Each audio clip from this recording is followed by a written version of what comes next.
Bonjour à tous et bienvenue sur le podcast de Speed Veto, la première application de recrutement vétérinaire et ASV. Aujourd'hui, j'ai la chance d'être avec Jessica, qui est d'abord vétérinaire, mais qui a aussi plein de facettes. Elle est aussi chroniqueuse télé, créatrice de contenu, et puis il y a encore plein de choses dont elle va nous parler. Jessica, ça a toujours été pour toi un rêve d'être vétérinaire ? Oui, je fais partie de ces gens dont, à 6 ans, je disais déjà: «Je veux être vétérinaire» et ça a continué, c'est vraiment une vocation chez moi. Du coup, tes études se sont bien passées. T'es passé par quelle école ? Alors, je suis passée par l'école de Lyon et mes études se sont très bien passées, mais je n'ai pas le parcours classique puisque, j'étais D'accord. déjà, dissidente, au lycée, donc je savais que j'intégrais pas les prépas. J'ai essayé, mais ça a été un échec cuisant et je suis passée par l'université. Donc, j'ai fait les 2 ans de fac, puis, pour la petite histoire, je n'ai même pas validé ma deuxième année de fac du premier coup parce que j'étais là encore, très dispersée dans plein d'activités. J'ai ensuite préparé le concours une première fois, je l'ai raté dans les choux, puis une deuxième fois où je me suis mise à bosser pour le coup très fort et là, j'ai plutôt bien réussi. Et quand tu dis dispersé, c'est que tu n'allais pas en cours ou c'était plutôt que tu avais plein d'activités à côté qui ne te permettaient pas forcément d'être concentré sur tes études ? C'est vraiment le plein d'activités. Alors, je suis partie de chez mes parents, et je me suis assumée financièrement très jeune. Donc du coup, j'avais déjà plein de boulot à côté, mais aussi on faisait beaucoup la fête, hein, premières années de fac. Et j'avais une petite chronique de radio D'accord. qu'on m'avait proposée sur Déjà. une radio locale déjà à l'époque. Évidemment, j'avais accepté. Donc voilà, plein d'activités à côté. D'accord. Et là, tu fais tes études à Lyon, tu commences comme vétérinaire, ça se passe bien. Comment s'est passé le début de ta pratique ? Le début de ma pratique se passe, donc je fais mes études à Lyon, tout se passe bien. Je pousse un peu puisque je fais un internat. D'accord. Et ensuite, je reviens pour quelques mois de praticien hospitalier en médecine interne. J'adorais l'école, donc ça, c'était chouette. Et ensuite, quand je rentre vraiment sur le marché du travail, je commence avec de la rurale, où D'accord. je m'éclate. Vraiment, je trouve c'est hyper sympa. Et le côté, tu travailles entre professionnels. C'est Ouais. l'agriculteur en face, c'est un pro et toi, tu es un pro. C'est trop chouette. Mais j'ai vite compris que physiquement, j'en serais pas capable. Mon dos ne me le permettrait pas. J'ai essayé l'équine pour rester dans les gros animaux. Et là, c'est le monde de l'équitation qui a eu raison de moi très vite et qui, pour moi, n'était pas compatible avec mon franc-parler. Et pour me rabattre donc sur la canine, mais où je m'épanouis, ça a été la révélation. Et vraiment, je me régale en canine généraliste, pure, veto familiale. Aujourd'hui, c'est tout ce que j'aime. D'accord. Et aujourd'hui, tu me disais que là, tu étais en cours de construction d'une nouvelle structure. Ça s'est passé un peu comment à tes débuts parce que c'est toujours intéressant de partager, parce qu'on a quand même pas mal de gens qui vont nous regarder, qui sont des jeunes vétos et qui sont toujours inquiets par le parcours. Toi, ton parcours, il s'est passé comment ? Mon parcours, il est encore une fois très multiple. Donc j'ai compté récemment, j'ai fait 15 ou 16 structures différentes. Alors certaines pour des durées très courtes, hein, où je faisais 15 jours de remplat, d'autres où j'ai passé plusieurs années, mais j'ai jamais eu peur de bouger. Ça, c'est vraiment un conseil que je peux donner. Et du coup, j'ai récolté plein de petits tips, le bon et le moins bon de chaque clinique. Et ça me fait une vraie expérience aujourd'hui, pratico-pratique. J'ai fait des business plans très tôt pour m'installer. La première fois, j'ai fait un business plan, il y a une clinique qui s'est plantée exactement là où j'avais vu qu'il y avait un créneau. Donc j'ai dit OK. On a déménagé, on est reparti en province, vers chez nos parents. Et là, j'ai refait un business plan. Et finalement, cette fois, c'est personnellement. On s'est séparés avec mon conjoint de l'époque et du coup, je n'avais plus l'énergie de lancer tout ça. Et donc là, c'est mon troisième projet de création avec 10 ans d'écart avec le dernier qui avait raté. D'accord. Et celui-là, il aboutit et c'est mon troisième bébé, puisqu'au milieu de ça, il y a eu 2 enfants qui sont nés et qui expliquent aussi ce Ce délai. parcours. Ouais. Et du coup, j'imagine que 10 ans après, on réfléchit plus du tout un projet de la même manière. Comment tu l'as réfléchi, ce projet ? Je suis tout à fait d'accord avec toi sur le gap qu'il y a entre le business plan et le projet d'il y a 10 ans et celui d'aujourd'hui, qui est complètement différent, puisque ce projet pro, il est là à 80% pour s'adapter à ma vie perso. Alors qu'avant, je pense que j'aurais adapté ma vie perso au projet pro que j'étais en train de construire en priorité.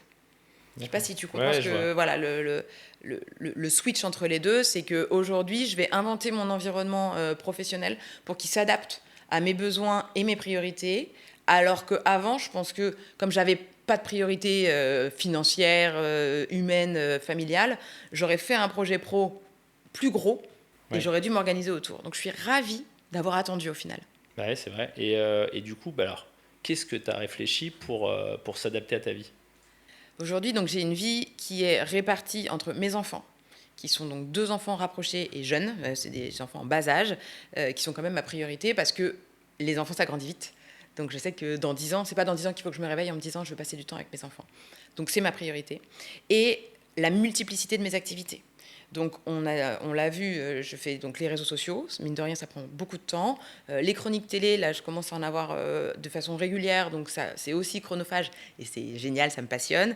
J'ai aussi des activités de conseil en pro, je bosse parfois en partenariat sur de la vulgarisation avec des labos, des choses comme ça. Enfin, il y a j'ai tout un éventail de projets et d'activités plus ou moins régulières que j'adore, qui me permettent d'ouvrir mon horizon vétérinaire et que je trouve extrêmement enrichissante. Et aujourd'hui, le salariat avec des gens qui décident de mes plannings pour moi, etc., n'était plus compatible avec ça. Et mon entrepreneuriat, lui, je le veux résolument adapté autour de tout ça. Concrètement, qu'est-ce que ça veut dire? Ça veut dire que je monte une structure petite, à faible charge. Je n'ai pas pris le plus beau local, etc. Que je fais des horaires très adaptés. Donc, je suis fermée le week-end. Je suis fermée le mercredi après-midi. Je ferme à 18h les soirs de semaine. Avec juste, on en parlera peut-être tout à l'heure, mais avec une nocturne. Un soir où je finis un peu plus tard. Et avec tout ça, je pense que je vais réussir à tout concilier. L'avenir nous le dira, parce que le projet a pris du retard et est en construction actuellement, mais sur le papier en tout cas, c'est carrément faisable. Je trouve que ta vision de l'entrepreneuriat, je la trouve très moderne, parce qu'aujourd'hui, quand on pense entrepreneur, on pense le mec qui a la tête dans le guidon, qui bosse 200 heures par semaine, et toi, de le faire comme ça, en construisant en fait ta vie pro autour de ta vie perso, et pas l'inverse, parce que souvent, un entrepreneur, il bosse tellement qu'il n'a pas le temps de voir ses enfants, il fait ça. Et je pense que ça va donner envie aux gens de se dire, bah oui, moi aussi, je peux être entrepreneur, et que finalement, l'entrepreneuriat, c'est la liberté. Contrairement au salariat, où effectivement, tu as des horaires, tu as des contraintes, tu prends pas tes vacances comme tu veux. Et je pense que ça va être vraiment inspirant pour les gens. C'est vraiment pour moi une croyance limitante. Alors, attends, on va commencer par remettre l'église au centre du village. Oui, l'entrepreneuriat, c'est compliqué. Oui, c'est une charge mentale de dingue. Et oui, je me réveille la nuit parfois avec des sueurs froides en me disant mais pourquoi j'ai fait ça? Et à chaque fois que je reçois un courrier de l'URSSAF, clairement, je tremble. Mais dans ces moments-là, en fait, je me rappelle juste que c'est moi qui suis à la barre, que je me connais mieux que personne et que je me fais confiance, et que jusqu'à maintenant, j'ai mené plein de projets, dont la parentalité, dont des déménagements, enfin voilà. Aujourd'hui, c'est moi qui décide, versus, par exemple, mon dernier emploi était au sein d'un groupe, et où là, dès qu'il fallait prendre une décision, ça devait remonter 40 échelons hiérarchiques. Là, c'est moi. Et l'autre chose, c'est que je ne suis pas seule. Même si je suis seule et que je suis seule gérante, il est très facile, il est facile aujourd'hui de trouver des gens pour déléguer. Si demain, par exemple, je me rends compte que j'ai plus le temps de faire ma compta, et ben, je vais peut-être demander à mon comptable le forfait du dessus. En fait, tout est une question de priorité. Il est certain que dans mon business plan et dans mon modèle à moi, les revenus financiers ne vont pas être aussi élevés qu'ils auraient pu l'être sur ma zone de chalandise, sur mon projet. Parce que je vais assez vite embaucher quelqu'un, je vais assez vite déléguer beaucoup à des gens externes, donc il va falloir payer. Mais encore une fois, ce n'est pas mon objectif. Mon objectif, c'est d'avoir mon propre business et mon 3e bébé, et de passer du temps avec ma famille. Donc à partir de là, quand je le construis dans ce scope, c'est complètement possible. Et à chaque événement qui va se présenter, il y a forcément une solution. Il y a forcément une solution. Je ne connais personne qui se soit vraiment complètement planté au point d'arriver en faillite personnelle ou de choses comme ça. Il y a des gens qui ont fermé et qui ont fait machine arrière et qui ont dit je reviens vers le salariat. On en connaît plein, hein, des gens qui ont vendu à des groupes par exemple et qui sont redevenus salariés en disant ah non, c'est plus pour moi. Je ferme pas cette porte non plus, tu vois. Mais aujourd'hui, en tout cas, c'est possible et ça me fait rêver, quoi. Et du coup, ce projet, comme ça a pris du retard, tu le disais que tu t'étais mis à faire du domicile. Et je trouve ça intéressant parce que le domicile, c'est quelque chose qu'on ne connaît pas trop. Alors, nous, on a commencé à le lancer aussi dans notre clinique. Qu'est-ce que ça t'apporte, toi, de faire des domiciles? Est-ce que tu aimes déjà? Parce qu'il y a des gens qui n'aiment pas, mais toi, comment ça se passe?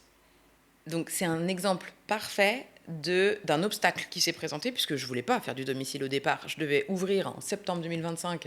Je vais finalement ouvrir en janvier 2027 parce que j'ai eu des problèmes avec mon local. Et je veux absolument ce local qui est situé à 3 mètres de chez moi. Et c'est important, toujours pareil, dans mon prisme, d'être proche de ma famille. Donc, c'est ce local ou rien. Et du coup, j'ai préféré attendre ce local pendant 1 an et demi supplémentaire. Mais je voulais quand même quitter le salariat. le gros avantage, c'est que ça m'a permis de différer toute une partie de logistique. Là, j'ai déjà ma centrale d'achat, j'ai déjà mes partenaires, j'ai déjà mes sociétés de création. Tout est déjà fait alors que je n'ai pas ouvert encore le cabinet. Je ne vais pas me retrouver dans un gros rush d'ouverture de création. J'ai déjà réglé tout un tas de petites choses. Ça me permet en plus de commencer à me faire connaître dans le coin, d'élargir ma zone de chalandise naturelle, puisque là, moi, je vais plus loin que là où les gens seraient venus me chercher naturellement en me cherchant sur Google. Donc, ça reste très cohérent dans le projet. En même temps, je suis encore plus libre. C'est trop bien. Ça m'a permis, comme j'avais du temps, de développer les réseaux sociaux qui aujourd'hui, je ne pensais pas que ça prendrait autant d'ampleur. Mais aujourd'hui, par exemple, la moitié de mes revenus, c'est les réseaux sociaux. D'accord. Donc, puisque mon activité est démarrante. Donc, au final, ça va peut-être aller équilibrer aussi l'ouverture de ma clinique et mes finances à ce moment-là. Et pour revenir à la pratique à domicile, c'est quelque chose que j'apprécie vraiment. J'adore le côté humain. Aller chez les gens, ils sont adorables. Ils te proposent toujours un café, tu as toujours des viennoises. Enfin, il y a une dame, la dernière fois, elle m'avait fait un petit déjeuner pantagruélique parce qu'on avait rendez-vous le matin. Les animaux sont vachement plus zen aussi. L'examen clinique de chat sur un canapé, ça n'a rien à voir. Je pose des puces électroniques à une main avec un chat qui mange dans sa gamelle, quoi. C'est canon. Après, c'est vrai que c'est beaucoup de temps.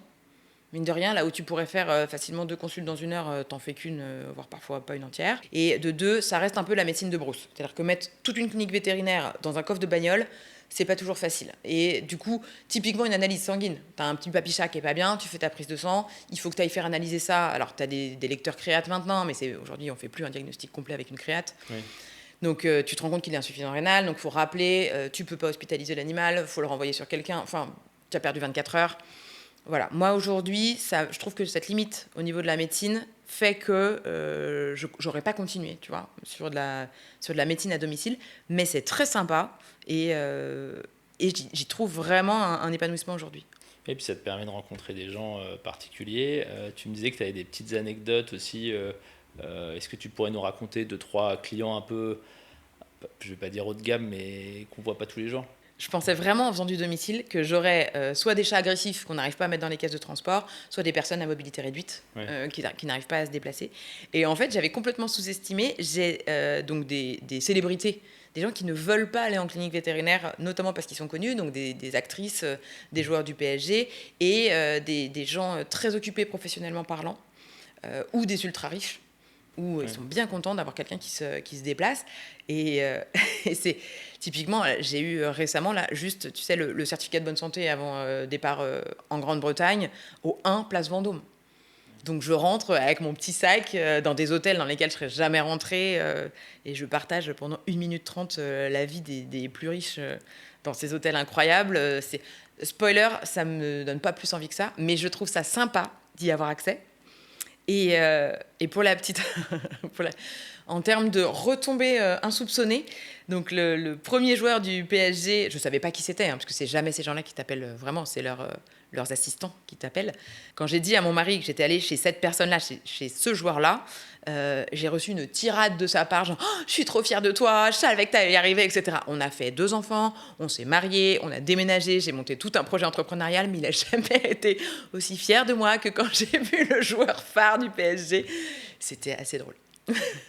Et du coup, là, tu disais que ça t'avait laissé le domicile un petit peu le temps de t'occuper de tes réseaux sociaux. J'aimerais qu'on en parle un peu parce que aujourd'hui, il y a quand même pas mal de vétos qui sont sur les réseaux sociaux, c'est devenu un peu une mode. Mais c'est vrai que toi, quand tu t'es lancé, quand je t'ai vu au début, tu faisais partie vraiment des précurseurs. Alors vous étiez quoi vous deviez être 2-3 à faire ça. Comment on se dit d'un coup, je démarre les réseaux sociaux, là, hop, je me mets sur Insta? Donc oui, tu as raison, j'ai commencé, on était moins de 5. Clairement, il n'y avait personne, il y avait des cliniques ou des groupes, mais il n'y avait pas de veto en personne sur les réseaux. C'est parti de 2 choses. La première, c'est que c'était juste après la naissance de ma 2e fille. On avait en plus déménagé, j'avais changé de clinique. Enfin, ma vie n'était qu'une somme de devoirs. Je subissais ma vie et j'avais envie de faire un truc fun. Donc je me suis dit, allez, on se lance là-dessus. Et la deuxième chose, pratico-pratique, j'en avais ras-le-bol de répéter toujours la même chose en clinique ou de faire toujours les mêmes démonstrations. Il ne faut pas couper le petit triangle rose quand tu coupes les griffes de ton chat. Pour faire avaler un comprimé, il faut mettre suffisamment loin. Et le fait de faire ces vidéos me permettait de gagner du temps et de l'énergie en disant, soit je la montrais directement aux gens, mais au moins c'était tout fait, tout propre et pas sur leur animal, soit je renvoyais directement en disant, j'ai fait une vidéo là-dessus, allez-y. Aujourd'hui, tout le monde à des réseaux sociaux. Et donc, ces vidéos pédagogiques, un peu comme les écrans, tu sais qu'on a parfois en consulte, mais que moi, j'utilise pas trop. Et tu pourrais mettre tes conseils. C'est une très bonne idée. Mais ça me permettait de faire ma propre pédagogie et gagner du temps. Et c'est marrant parce que tu vois, j'ai interviewé il n'y a pas longtemps Nico Veto et on discutait là-dessus parce qu'en fait, il me disait qu'aujourd'hui, on lui dit qu'il est plus veto. Et il me disait exactement comme toi, il me dit mais moi aujourd'hui je donne plus de conseils aux gens que je n'en donnais en clinique, parce qu'en clinique j'avais une personne qui était là à qui je donnais un conseil, et il me dit là maintenant je donne des milliers de conseils. Et c'est vrai que c'était quelque chose que j'avais pas envisagé, qu'en fait en étant créateur de contenu, on pouvait aussi augmenter sa capacité à donner des conseils à tout le monde. Complètement. Et je préfère infiniment qu'il y ait beaucoup de vétos qui prennent la parole sur les réseaux sociaux que des influenceurs chats-chiens qui balancent n'importe quoi. Plus il y aura de vétos qui parlent et plus les animaux seront bien soignés. Donc c'est vraiment, ça reste l'objectif final, dispenser des conseils de qualité. Et typiquement, moi, les réseaux sociaux, c'est ma meilleure formation continue. Ça m'est arrivé de dire des bêtises. De donner des informations fausses. Typiquement, je peux te donner l'exemple, j'ai à un moment recommandé la diète comme mesure en cas de troubles digestifs. Or, c'est des choses qui sont complètement remises en question aujourd'hui. J'ai des personnes qualifiées, donc des ASV spécialistes en nutrition ou des vétos, qui m'ont répondu en disant c'est plus ce qui est recommandé. Donc, j'ai revu ma copie, j'ai repris ma biblio et j'ai corrigé. Et donc, ça arrive à tout le monde de faire des erreurs. Et maintenant, il y a pas ou très très peu d'informations que j'ose poster qui n'ont pas été revérifiées de ma part par de la biblio, et je suis souvent surprise donc moi je suis sortie en 2011, donc tu vois ça fait 15 ans que je suis sortie, et il y a quand même pas mal de mes infos qui sont que je savais de l'école, qui sont obsolètes et qui ont changé, qui ont évolué, donc c'est hyper intéressant et ça m'enrichit dans ma pratique quotidienne. Je suis meilleure vétérinaire sur le terrain depuis que j'ai des réseaux sociaux et une exposition qui expose forcément mes erreurs au vu de tout le monde. Oui, ça c'est sûr. Et du coup, ces réseaux sociaux, c'est parce que toi, tu as aussi une bonne activité de chroniqueuse télé. Est-ce que c'est grâce aux réseaux sociaux que tu as eu ça, ou ça t'est arrivé comme ça, on t'a appelé, on t'a dit bonjour Jessica, est-ce que tu peux venir à la télé? On m'a écrit sur Instagram en disant bonjour Jessica, on cherche une chroniqueuse animaux, et tu vois, tu n'es pas loin. Tu n'es pas loin, et j'ai accepté. Et c'est très drôle. Enfin, j'adore, moi. En plus, c'est du direct, donc tu as quand même un petit pic d'adrénaline. Oui, c'est du direct, t'es pas enregistré à l'avance. J'en ai deux, en fait. J'ai une matinale où c'est du direct et une chronique enregistrée sur une hebdo, sur un magazine. Et mes premières expériences télé, c'était du direct. Donc, si tu veux, j'étais pas tout à fait sereine. Au final, ça se passe bien. Et aujourd'hui, j'adore m'en servir, là encore, pour faire passer des messages à une population que je ne toucherai pas forcément. Typiquement, j'ai fait une chronique sur le deuil animal. Et donc, où j'assumais pleinement le fait que l'animal est un membre à part entière de la famille et qu'on peut avoir un vrai deuil plus marqué pour son chat avec qui on vit depuis 15 ans que pour le grand-oncle qu'on voit 2 fois par an à Noël et aux anniversaires. Et je m'imaginais avoir les vieux réacs devant BFM dire « c'est bon, c'est qu'un chat quand même par rapport » et de leur donner cette info-là. Et je me disais « ça me fait plaisir en fait de pouvoir transmettre cette ouverture et ces sujets parfois de société. » Oui, mais il y a même des pays maintenant où ils ont fait des lois, je crois, par rapport au deuil animal, où tu peux profiter de journées ou de choses comme ça. Complètement, mais je pense qu'il y a encore des gens qui sont persuadés qu'un chat, c'est qu'un chat, tu vois. Et faire passer ce message sur un grand public qui est différent de mon auditoire d'habitude, c'est pareil, c'est précieux. Donc là, tu me parles de télé, tu me parles de réseaux sociaux, tu me parles de monter une clinique à domicile. C'est quoi le planning d'une semaine de Jessica? J'ai un planning qui est complètement schizophrène. C'est-à-dire que hier, par exemple, donc je bossais, j'ai eu une annulation de consulte entre les deux, j'ai tourné une vidéo dont j'ai trié les rushs en mangeant un sandwich à midi. Je l'ai postée ce soir pendant le bain de mes enfants. Quand elles sont couchées, je me remets et je bosse sur les autres contrats que je peux avoir. Et au milieu de ça, j'ai mes archis qui me demandent quelle couleur on met les prises électriques, tu vois. Donc, ma semaine, déjà, il n'y en a pas une qui ressemble. Il n'y a pas une semaine qui ressemble à l'autre. Et tout s'organise un peu comme je peux au milieu. Et chaque opportunité de temps de travail est saisie. Ça, c'est clair que ça fait longtemps que je ne suis pas allée au cinéma. Merci beaucoup pour ce partage. J'espère que ça va inspirer beaucoup de monde parce que je pense que tu auras donné une nouvelle version de l'entrepreneuriat que les gens ne connaissent pas. Alors chez Speed Veto, on a une tradition, je t'en avais pas parlé au début, mais on fait une dizaine de questions. Donc il faut répondre du tac au tac sans réfléchir. Alors. Donc, est-ce que tu es plutôt chien ou chat? Chien. Café ou thé? J'aimerais te dire café, mais je peux plus en boire, je suis vieille. 1 million de followers aux présentatrices du GT de TF1. Alors, faire ni l'un ni l'autre. 1 million de followers, ça prendrait beaucoup trop de place dans ma vie. Et le JT de TF1, si déjà je vérifie si on peut donner un glaçon à son chat par 2 heures de bilbillot, autant te dire que je suis fichue. En avance ou toujours en retard? Toujours en retard. Organisé ou spontané? Je suis spontanée dans mon organisation. C'est-à-dire que j'ai tout bien planifié, je suis capable de tout planter pour aller boire un verre en terrasse. C'est une bonne réponse. Si tu n'avais pas été vétérinaire, tu aurais fait quel métier? Mon dream job, c'est animatrice radio. J'adore le micro que tu m'as mis là, d'ailleurs, je m'y crois, je te remercie. C'est vrai. Peut-être que c'est ton Peut-être. futur métier. Si je t'offre une semaine, alors là je sais presque la réponse, mais j'ai quand même te la poser. Si je t'offre une semaine de vacances où tu n'as absolument rien le droit de faire, tu te reposes vraiment, ou au bout de 2 jours, tu as déjà lancé 10 nouveaux projets? C'est impossible. Au bout de 24 heures, je t'ai déjà redessiné tous les plans de la maison, regardé toutes les randos du coin. Ton plus gros défaut? Mon plus gros défaut, c'est de me disperser. Mon mantra, c'est pas parce que tu peux faire que tu dois faire. Et parfois, il y a quand même beaucoup et parfois trop de choses à faire. Le meilleur conseil qu'on t'ait donné? Tu peux complètement créer ta propre réalité. Est-ce que tu es hyper active ou en fait simplement une passionnée plus? Je pense que les deux ne sont pas incompatibles. Écoute, merci beaucoup pour cet entretien. Si vous avez aimé le podcast ou la vidéo, n'hésitez pas à liker et on se retrouve bientôt pour une prochaine interview. À bientôt sur Speed Veto, bisous.